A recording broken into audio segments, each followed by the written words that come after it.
দ্বিতীয় ধাপে 2 উপজেলার ভোট গ্রহণ প্রয়োজন হবে না বলে জানিয়েছেন নির্বাচন কমিশন সিসি। এবারের ধাপের কুমিল্লা আদর্শ সদর ও চট্টগ্রাম রাউজান উপজেলার চেয়ারম্যান, ভাইস চেয়ারম্যান, মহিলা ভাইস চেয়ারম্যান পদে একজন করে মনোনয়ন দাখিল করেছেন। অর্থাৎ এক প্রার্থী থাকায় এই 2 উপজেলার নির্বাচনে ভোট প্রয়োজন পড়বে না।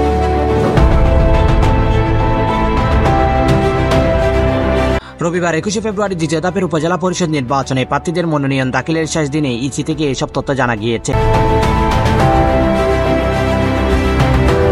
এছাড়া চট্টগ্রাম রাঙ্গুনিয়ার চেয়ারম্যান ও মহিলা ভাইস চেয়ারম্যান, নারায়ণগঞ্জের 2500 মহিলা ভাইস চেয়ারম্যান, মৌলভীবাজার সদর উপজেলা মহিলা ভাইস চেয়ারম্যান ও রাঙ্গামাটি ভাইস চেয়ারম্যান পদে একজন করে প্রার্থী মনোনয়ন দাখিল করেছেন। ফলে এসব পদে বিনা প্রতিদ্বন্দ্বিতায় নির্বাচন হতে যাচ্ছেন প্রার্থীরা। ইসির অতিথি সচিব আশিক কুমার দেবনাথ বলেন, এবার সম্পূর্ণ অনলাইনে মনোনয়নপত্র জমা নেওয়া হয়েছে।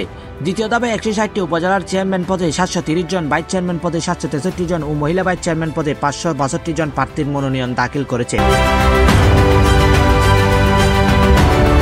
দ্বিতীয় ধাপের তাফসিল অনুযায়ী মনোনয়নপত্র দাখিল আজ 21 ফেব্রুয়ারি শেষ সময় ছিল। মনোনয়নপত্র বাছাই 23 এপ্রিল, আপিল গ্রহণ 24-26 এপ্রিল, আপিল নির্ধারিত হয়েছে 27 থেকে 29 এপ্রিল এবং প্রার্থীরা প্রত্যাহারের শেষ সময় 30 এপ্রিল নির্ধারণ করা রয়েছে। প্রতীক বরাদ্দ 2 মে, 161টি উপজেলায় ভোট গ্রহণ হবে 21 মে।